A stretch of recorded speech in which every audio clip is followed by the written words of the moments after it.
যাবে তো চুল কাটতে? চলো রেডি হয়ে নাও।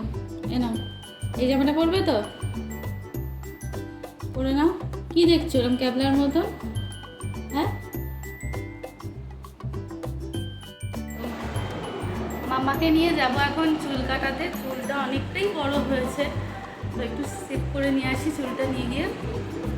ভুটু এখন ঘুমাচ্ছে, ওকে রেখে দিয়ে যাবো। আমি আর বোন আর মামা যাবো, গিয়ে একটু চুলটা ওর সেট করে নিয়ে আসি।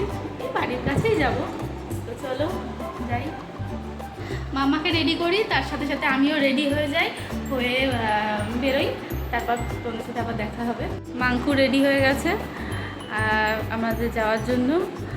আমি রেডি হচ্ছি। Ready Mongke? তুমি? মাংকু রেডি, আমিও রেডি হয়ে গেছি। চুলটা বাঁধবো, বাঁধলেই আমার হয়ে যাবে ব্যাস। তারপর আমি মাংকুর পিপি যাবো চুল কাটতে, তাই তো? যাওয়ার আগে ছাদটা একটু বন্ধ করে যাই, মনে হচ্ছে বৃষ্টি হবে আজকে। ওয়েদারটা দেখো, আজকে খুব সুন্দর ওয়েদার, খুব ভালো হাওয়াও দিচ্ছে, আর মনে হচ্ছে বৃষ্টি নামবে একটু পরে। ছাদে এসছি একটু ছাদের দরজাটা দিতে, ছাদের দরজাটা দিয়ে যাই নিচে গিয়ে মাংকুকে নিয়ে যাই, চুলটা কাটিয়ে আনি। এই যে আমি বেরিয়ে পড়েছি, স্কুটি নিয়ে দাঁড়িয়ে আছি, বোন আসছে এই ভিডিও করতে করতে। এখন আমরা যাচ্ছি রাস্তা দিয়ে।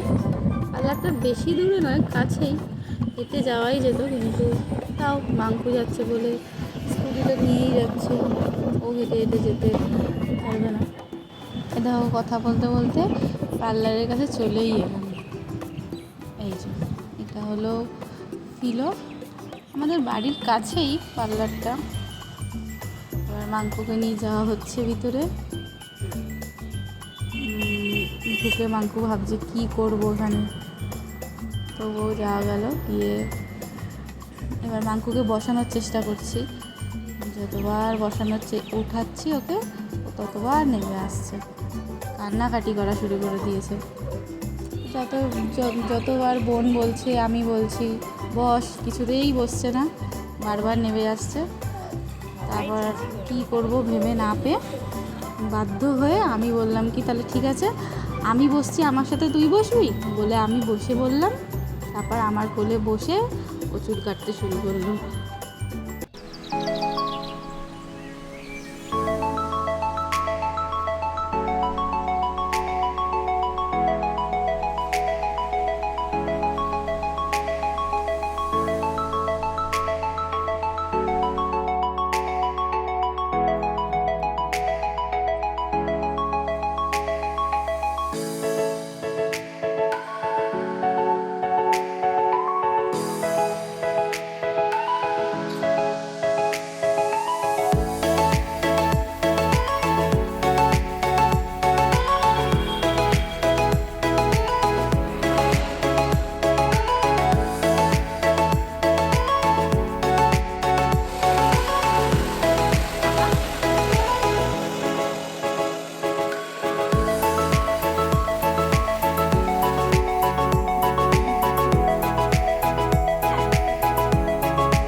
কি আঙ্কেলের সাথে কথা বলো।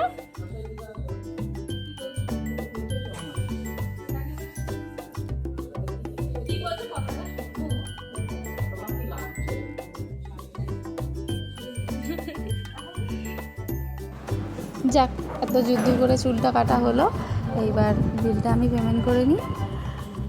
মাম্মা ওখানে দেখছে দাঁড়িয়ে দাঁড়িয়ে, আর ভাবছে কখন বাড়ি যাবে।